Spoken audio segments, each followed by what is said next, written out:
The Morrison government is facing calls to establish a national anti-corruption body in the wake of the Premier's controversy this week. Labor argues it's long overdue.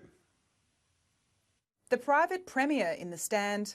You're in a close personal relationship with Mr Maguire. A site Labor would like to see replicated at the federal level. We need to restore faith in our democratic processes. The New South Wales Premier's explosive appearance at ICAC reigniting calls for a national corruption body. In 2018, the coalition under Malcolm Turnbull promised to establish a national ICAC. The Attorney-General has since worked on the details, but no legislation has gone to Parliament. The draft legislation for a National Integrity Commission is about as visible as a Scott Morrison surplus budget.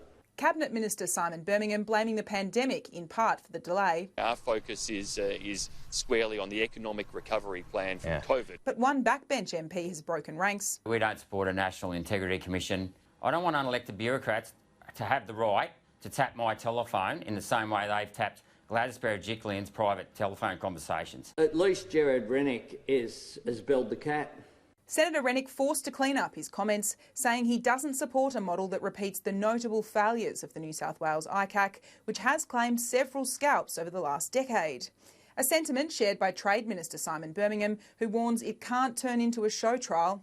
If you're going to have this sort of work, you want to make sure that it is focused squarely on flushing out any wrongdoing, not just destroying reputations for the sake of it. Gladys has been a tremendous Premier and she has my absolute support.